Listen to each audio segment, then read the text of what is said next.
What's up, everybody? Coming to you by way of fabulous Las Vegas, Nevada, and Henderson Green Valley area today with Angie Lauer. We are joined by the one and only Angelica Lauer, one of our favorite people in the whole world. She has a super cool story of how she got into real estate. She came into our world 5 years ago.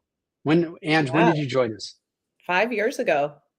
Yep. 5 years ago. Was it Damn. 17 or 18? I think that'd be 19, 18 or Oh, 19. I 4 was years. actually I 18 or was 19. scrolling through all the hashtag Joe Taylor group posts on Instagram last night. I was looking at all our fun times and all our pictures, just We've stalking. traveled the world together. We've traveled the world together. Um, Angie's got, I would say, a lot of superpowers. Like you do a lot of things really, really well.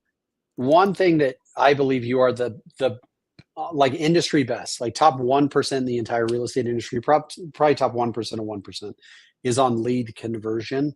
But before we get into that, Ange, tell everybody a little bit about kind of your entry into real estate. You became a real estate agent at the age of like 28, 29. Like, I don't remember when that was, but um, so talk a little bit about what got you into the industry and what your experience has been, over the last couple of years. So, thank you for being so nice about my age, but I actually got into real estate right after I turned 40 years old, which is crazy, because I don't think many people switch careers like that. So I was in the service industry, fine dining. I used to wait on a lot of celebrities in LA, and my husband moved us to Reno, which was kind of not that Reno is beautiful, but for me, it was kind of like a nightmare because It's the I armpit of America. Yeah, it's the it's worst. just I mean, it's right near Tahoe, which we didn't go to all that often, but I had my children there, which was the most wonderful thing that came out of Reno. Um, and then after I had stayed at home for about 2 years, it was, okay, I have to get back to work. What am I gonna do? And so the thing I was best at was waiting on tables. So I went back to waiting on tables and in Nevada, I had a really hard time. No one cared about my fine dining experience in LA. So I had to go and work at BJ's. Because they don't have fine dining in Reno, Ange. No, It well, they doesn't actually exist. do. They do because there's casinos and you can go in. And I had, 15 years experience in great places and they would not hire me. And it was crazy. And so I ended up working at BJ's and I swear an 18-year-old waiter was training me. And I was like, I can't with this. And I ended up at a little Italian place. If anybody's from Reno, it's called Johnny. It used to be called Johnny's Little Italy. It's called Olive Garden. Yeah. No. It was nice, but I was working my butt off. And so when Tim, my husband, he got a job with the power company, NV Energy out here, which is huge. Everything Right. changed for us. And I thought I want to do something more fun in Vegas. So I went and I worked at Dragon Ridge Country Club, which is like one of the nicest golf courses out here. And I was beverage cart driver, which is an amazingly fun job. You guys know that I do like a good beverage, so I enjoyed that job. And lots of, as crazy as this sound, lots of realtors and brokers golf, right? And so I remember it was like 113 degrees, and I met my soon-to-be broker at the time, and he asked about real estate, and I was like, could I make more money than this? And I think I was making 45,000. And I lied and I said, oh, I'm making 65,000 a year. And he was like, we'll triple that in your first year. And so we didn't triple it, but we doubled it. We doubled my lie in my first year. And I had to phase my way out of working that job just because, you can't just quit a job before you're making money at another one. And so it took me, I got my license at the end of October, and then I closed my first deal by the end of January. And that was a lead because I didn't know anybody in Las Vegas. Right. And I remember my broker said, oh, you have to call all of your SOI. And I was like, that sounds hideous. Like I have to call people in California and Reno and ask them for business. Like that doesn't make any sense. And he was like, well, you can also work leads. Here you go. And so the rest is history. Mm. No, I love that. And so this is a little bit of a sidebar, but I think it's important because Taylor and I always deal with this. You come across, like, we're always looking for good talent, period. Like, our world is big enough to where, like, transaction coordination, marketing people, recruiters, whatever. Obviously, they saw you and said, like, this person would be amazing. What have you ever done that before to someone else where you're like, dude, you should be in real estate? Have you had any success with that? I haven't had success in plucking somebody out because most of the time, I mean, the bartenders around here, especially because when Tim and I go to a bar, it usually is a gaming bar, and so Well, I and you think shut that place down. Like you're there until like 4 in the morning. Yeah. and then the conversation is just stupid. No, but I think that out here, because that industry, like I think that people that are working at gaming bars, the kind of tips that they see, they could get $1,000 off of four different Right. people in the bar. Right. So I think to leave that lifestyle is extremely hard. So I have met people in the industry that I was in, but the industry is not the same because I wasn't making $4,000 in a day. So I think I've been asking the wrong people because they don't want to do that. But then I say, you have to work holidays. You have to work weekends all the time. Like you have a set schedule. Like, but you can't, it's very hard to get around that and to find those people. I think you need hungrier people than people making Right. $4,000 a day. What was it, Angie, about you've been in this business long enough now and you see so many people that get in that are driving golf carts or tending the bar or working as valet parkers. They get into the industry and it just doesn't work. They just can't close any deals. They can't make it work. So what do you think it was? What was your unique advantage or your talent, or how come you were so successful? Like what was it about you coming off a golf cart to selling houses that instantly you were able to take a lead that didn't know you, you didn't know them, and convince them that you were the best agent in town for them to work with to buy a house? What do you think it is that talent, if somebody was thinking about getting into this industry, or if somebody is new in this industry and they're like, well, geez, Angie, it only took you 2 months and you already had a lead closed. I've been trying for 6 months. What is it that made you so good so fast? Well, I will go ahead and say thanks to my good old mom and dad because they always said, if you're going to do a job, you got to do it right and you got to do it the best. And even when I was little, I would have to be like, have a temperature and dying in bed to stay home, or they would not let me. If I ever tried to call in sick to a job, they would literally say to me, we didn't raise you to let people down. So Huh. the kind of work ethic that I had is probably built on guilt because I was raised Catholic and everything is a guilt trip. Um, but I think that even when I worked in restaurants and my parents couldn't see what I was doing, I think that I really want to make people happy and give them what they want because there's nothing better than getting somebody exactly what they want. I'm also have a really strong sense of urgency, and I get pissed off when people don't answer my text within 5 minutes. Like I can't leave. I'm also a type A personality. So anybody who's kind of easy breezy and kind of going like that, that's probably not going to be the person that's going to be a top killer in real estate. Like you have to be on top of everything and anally answering people. I never make people wait longer than 5 minutes unless I'm asleep. It also has to do with manners, I think, which is crazy as that sounds. Like my mother, who is British, just taught me that so many things are that you're rude for so many different reasons, or you're selfish if you're not answering. So I think you have to have a strong sense of wanting to help people and not wanting to let people down. And the urgency has to be there. You can't let somebody text you that's a lead and let them wait 2 hours. You at least have to tell them, Well, like, and client. you started that off with Brian Gubernick, who was on this show a little while back. He has a podcast called No Days Off. And just the very title of that, No Days Off, is kind of your approach to life, is regardless if I'm sick or if I have been rejected 29 days out of the month, I'm still going to show up and make phone calls on day 30. Because Mhm. if I take a day off, I'm going to miss an opportunity. I'm going to let people down and I'm going to go back on the value that I've set of hard work. I think that's massive. Like Yeah. that to me that's the secret sauce. You just work harder than anybody else. The secret sauce, and also, because we work on commission, you don't get paid for 5 days a week and you can take a day off.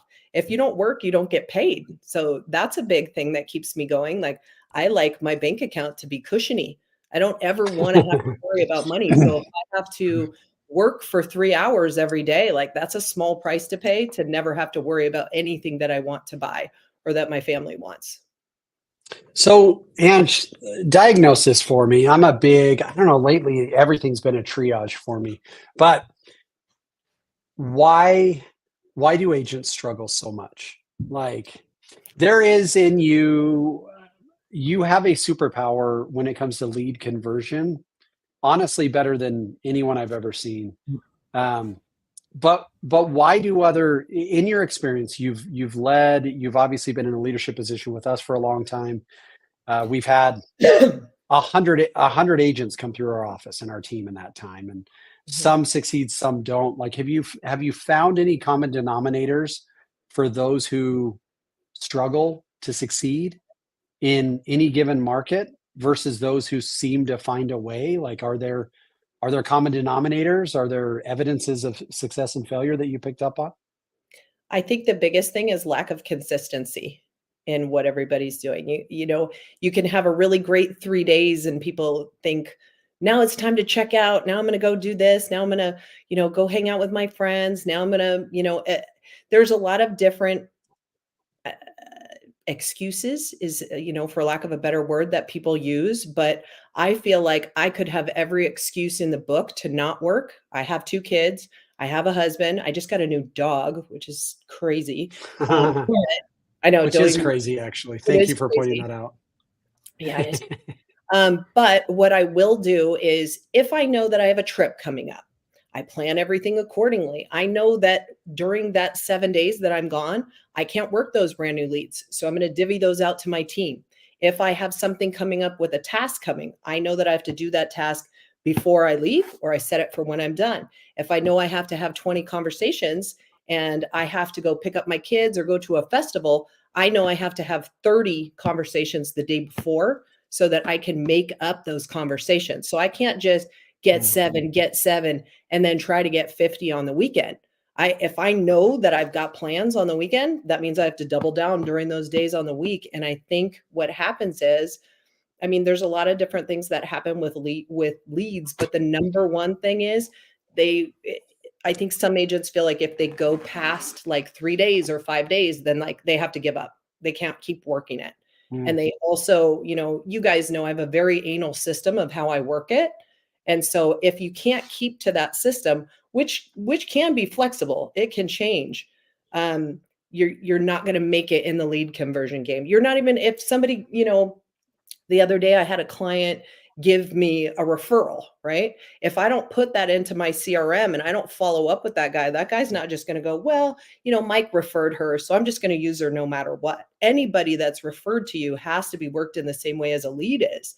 And I think that if you can't create a system, we were talking about this earlier, you have to have a system that is set up so that you don't fail and nobody gets left behind. And I think so many agents start to set up the system and then they don't, and maybe they don't have somebody else holding them accountable. So there's a couple Yeah. different things: consistency, and you have to have an accountability partner, at least someone. No, I love that. So let's get into the weeds a little bit. What we've distributed hundreds, if not thousands, of leads to you. You have closed hundreds for sure. Like your conversion rate, just so everybody's aware, and Angie's conversion rate on leads that she's given, regardless of source, is an industry high, about 7%. So over time, it may even be higher than that. But if she's given 100 leads, we know that she's going to turn 7 of them into transactions over 18 months. So that still means you quote unquote strike out 93% of the time. That's what's funny is you've made hundreds and hundreds of thousands of dollars. To be honest, you made millions of dollars in real estate commission over Mhm. the last 4 or 5 years by quote unquote failing 93% of the time, which is awesome. Mhm. So, and someone hit me There's with the balloons. balloons. That's all. I don't know who just did. Like, I don't Yay! know who just did Yay! that. So talk about your system. You're given 100 leads. What do you do that helps you find the 93%, 93 of them that are rocks and the 7% of them that are gold? Like, how do you weed them out? It actually reminds me of when I very first started working with you guys, and I was in kind of a delicate situation, and you guys gave me a pool, I feel like, of 500 like leads that had mixed in like Donkey Kong and like all kinds of crazy Yeah, things. yeah. And I had no business at that time. I was a 2-year agent. I had been a top producer, and all of a sudden I had nothing. So I had to start from scratch. And I would sit in the office, and I didn't know anybody at the office either. So I would just kind of shut the door and sit in there. And I remember I would call until I got a win. And I was talking to my team about this the other day. So you can have people tell you to F off. You can have people hang up. No, I'm not interested. No, I'm not interested. No, I'm not interested. You get one person that says, well, I need to sell my house, and and you ask them a little bit more, and here's what I'm looking for. So even out of, if you sit there and you make 50 calls and one person lets you get on a put them on a home search, that's a win. And you have to look at that as a win, because even if that person doesn't buy tomorrow, that person's going to buy in probably 3 to 6 months. Some people, the people that I took out yesterday for $1 million property, I've been showing them homes for a year. Sometimes it takes that much, but like that's a win to me. Everything else could have sucked, and you could have one win. Even if it's one, I was also talking about this, even if it's one win for the week, if you have somebody that you can put into contract every week and you can put in a deal a week, like that is huge. But the only way that you get to even close to having a deal go in a week is by having those 20 plus conversations. Like that is how I started. I would call Yeah. straight from 9 to 5 every single day. That's how I got to, 37 deals my second year, because that's all I did all day. Because that was my full-time job. So I think Taylor, that's another thing. oh, I'm sorry, I'm on a rant right no, now. you're good. I think what agents do right now is they don't treat it like a full-time job. I think that Yeah. we look at it like this is a part-time job, and I can sell a house, and I can still go and paint and go to the bar and go and do workouts and all of this. Yeah. For me, there's never been that balance. I know that I need to work, and after I'm done working, then I can have fun. I have tons of fun. Yeah. Sorry, rant over. Taylor, people, no, that's great. Taylor, people are uncomfortable with this, right? Like one of my favorite phrases, which I don't know that I created, but let's just say I created it. Math is undefeated. And you and I talk about math so much. We're like, we run an investment business. Our investment business sends out 10,000 pieces of mail per month. Of those 10,000 pieces of mail, we have 100 people call us and say, hey, I'm curious about selling my home. Of those 100 people that call us, we get 2 or 3 of them that say, like, yes, let's do it. So 3 out of 10,000 seems like such an astronomical rate of failure. That's like 99.7% failure. And it's a massively successful business. So is it Angie's understanding of math at such a deep level that has her being successful? And are other agents just not willing to pay the price of the math equation? Yeah, I love that, Joe. Great use of as far as the profitability of a business and stuff, we've always been good at separating our feelings and knowing that in Angie's case, 93% of the time she's failing and focusing on the 7%. I think if you gave anybody a list of thousands of people to call and said, you have 8 hours all day today, spend 8 hours, and all I want you to do is call these people and say these words on this piece of paper in front of you. I think I could bring in my kids right now and put them in the chair and say, call this list all day for 8 hours. And I think they're going to have success. It wouldn't be 7%. They may call 400 people and get one person that's interested in going and meeting up to look at houses or possibly list their house just because of just pure timing. It's just pure hard work and saying something similar to what needs to be said. It's going to work out. And because Angie, I'm guessing, has had success early on, and you can talk about this, Angie, when you make those calls and you get rejected, it's very hard to keep going and to keep pushing and to keep wanting to make it. But when you have a little bit of success, what is a little bit of a success? When you did that first deal and actually got paid $350 an hour versus the $14 an hour, what does a little bit of a success do for your battery to keep going into that 93% rejection world and to keep crushing? I think that one win can you can ride that wave for like the next 3 days if it's something good. Um,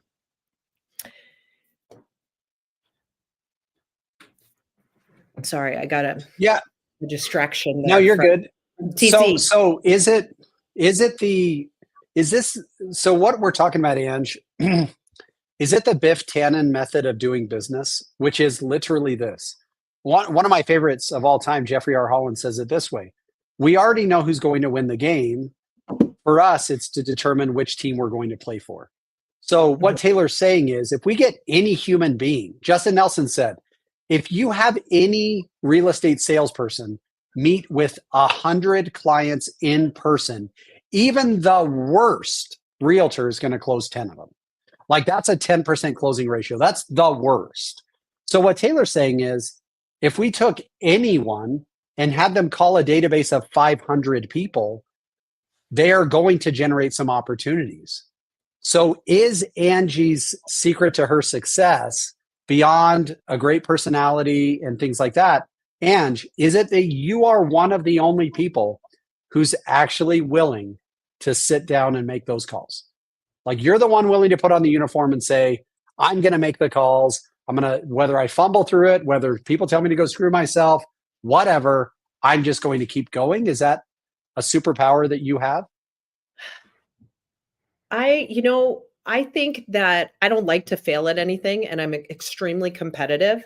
So for if I see other and this is probably true for maybe half of the realtors out there. If I see other people succeeding and crushing it, I'm like, why am I not doing that? And is it hard to sit there and make those phone calls for a long time? For sure. But then the minute that first check came along, it was like, oh shit.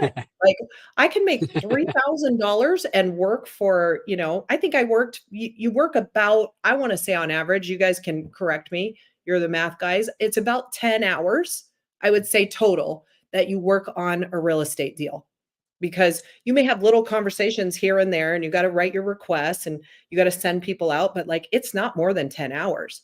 So if that's, and 3,000 is low. If you're making, what is that, $300 an hour?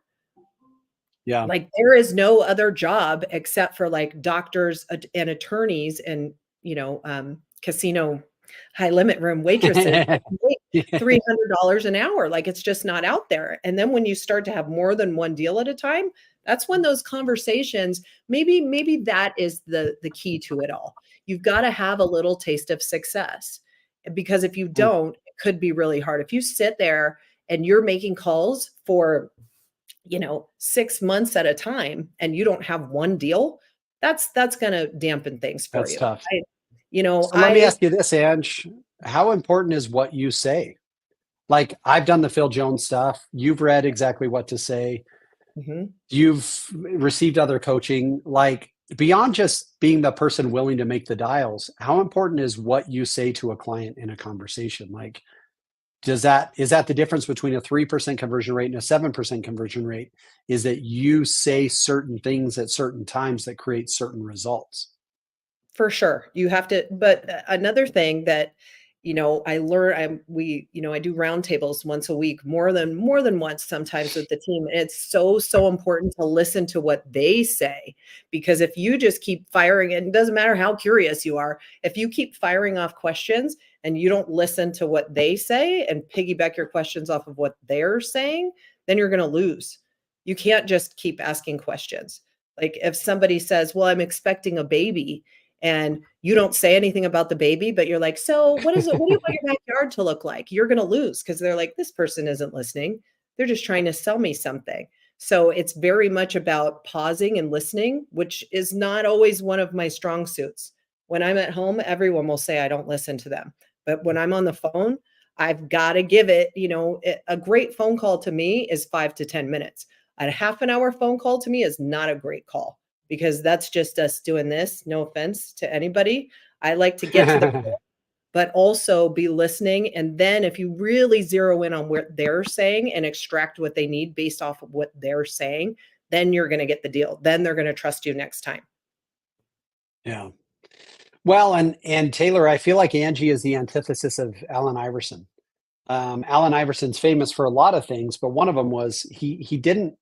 It was almost like he didn't enjoy the grind of what it took to prepare for games. And Angie's one of those people that there's many days where she would come into the office, shut her door, and just say, like, "Leave me alone. I'm prospecting." I think prospecting, Taylor, is one of those things that real estate agents traditionally just don't enjoy very much. They enjoy the check, they enjoy the closing, they even may enjoy the showing of the houses and the negotiating with the contract. But the work before the work isn't something that people have traditionally enjoyed, where Angie seems to thrive on. Yeah. Yeah, I love that. There's actually on my board right now. You can't see it because it's too small, but Alex Hermosi said something to the effect of the world belongs to those who enjoy the doing, even when they don't see the results of the doing. And I think that there's that we all love making huge goals, writing up what we're going to do and like how great it's going to be. We all love the results of those goals when we make $500,000 at the end of the year, but it's the in between. It's like once you've written down your goals and then the day to day doing part of it, making the 350 dials and talking to 30 people a day so that you can set appointments and close.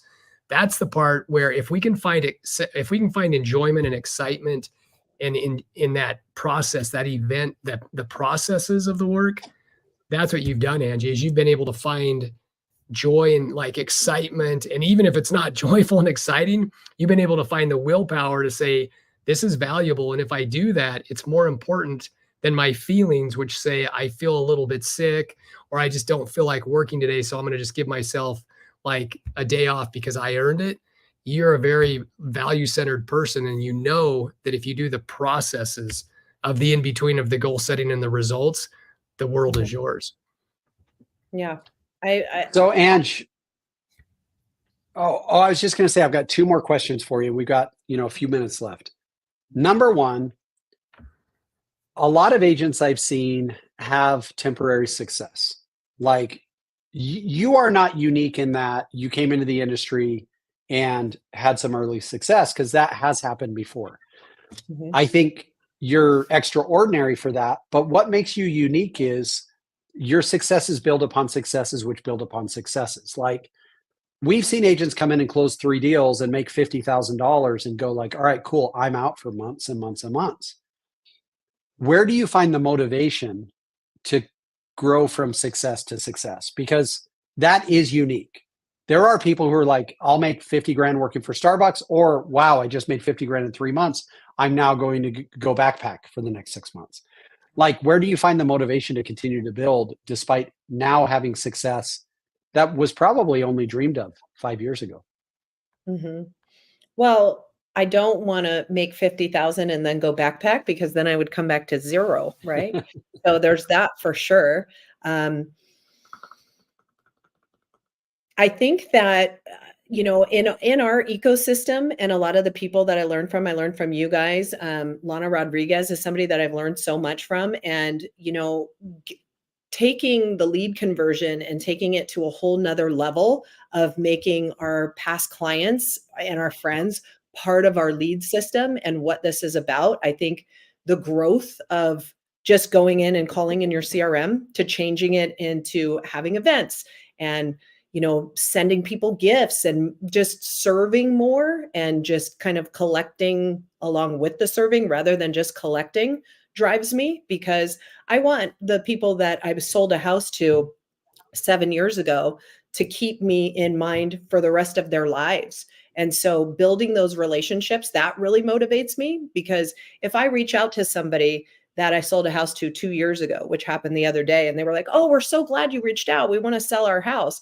I missed out on an opportunity probably to get other referrals by not reaching out sooner. So I just like the progression of growing and getting better and better, and then my business building more and more. Does that make sense?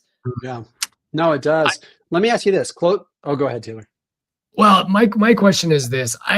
We have right now 150 people that hang their license here at our office or whatever. And I think that if I went to all 150 and said, what do you need to do to be successful in real estate? And give me a daily, like what needs to happen every day? I think most of them would come up with a list that says dial 300 times, talk to 30 people, set 5 appointments, meet 2 appointments.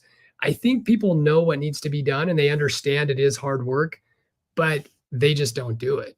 What is it about you? Like, how do you find the desire to be able to get up every day, say, this is going to be tough because I know what it takes, but I'm going to do it anyway? What is some advice? What is a tip that you would give to somebody? Because we can't all be Angie Lauer and we can't all just have this insane fire just burning in our chest to make us go. But what is one tip you could give to somebody that knows what they need to do, but is just choosing not to do it because it's just boring or they hate it or they're just lazy? Well, I mean, those are a lot of things, but I would say like you have to ask the person, like if it was you, Taylor, I'd be like, what do you want? What do you want in your future? Like, do you want a new car? Do you want to have a great life for the next three, until you're dead? Like, what exactly do you want? And what are you willing to do to get there? And the other thing is, if you don't love the grind, go climb a different mountain. That's something that I heard. A lot of people have chosen the wrong mountain to climb. Maybe this isn't your mountain. If you can't find joy in one win, which is somebody letting you put them on a home search and remembering your name at the end of the call, then this might not be for you. So they have to decide, do they want this? Because if you hate, there's a lot of people that say, I hate making cold calls. Okay, so don't make cold calls. Do you like meeting with people in person? Do you want to do open houses? Do you want to go sit at a track? Do you want to be a track agent? Like, what do you like best about real estate? And there's some people that are like, I love showing the houses. I don't like showing the houses. I like to get people to want to go see the house, but I don't really want to show the house anymore. So there's got to be one part of it that you love and then focus on that. Because that's the part that if you love it, it's going to make you money. If you hate it, it won't. Good stuff. Well, let me ask you one final question, Ange. It's the end of 2023. Interest rates are higher than we'd like them to be. There's less inventory than we'd like there to be. We're swimming upstream a little bit, but as Taylor and Alex Hormozi pointed out, like calm seas never made a strong sailor, right? Mm-hmm. What if somebody's like, I need to feed my family in January? It's too late in December. Like you're not gonna close up in the next 2 weeks. But if somebody's like, I need to feed my family in the next 60 days, where do you tell them to go? Like if somebody's a real estate agent, what do they need to do? What's your piece of advice for somebody to say like, hey, here's how you can make some money in the next 60 to 90 days? Go drive Uber. No, I'm just kidding. What I would say, honestly, if you need to make money in the next 60 to 90 days, then go hit those rental people hard. Go look for people that want rentals. You'll make $300 a pop. That's still like when I think about my restaurant days, I would work 8 hours and make $200. Go set up 10 rental appointments, get all of those people into your database and be following up with them every 6 months and turn them into buyers because they trust you. You need to make money, go do rentals. Don't think you're above it. Go do it. That'll work. Great advice. Grateful for you, Ange. We're grateful for your willingness to hop on here, guys. Follow Angie. She's on Instagram on her new account because her old account got hacked at The Real Angie Lauer. Angie Lauer. Yep, The Real Angie Lauer.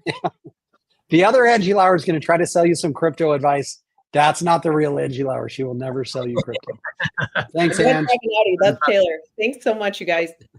All right, Ange. Thanks.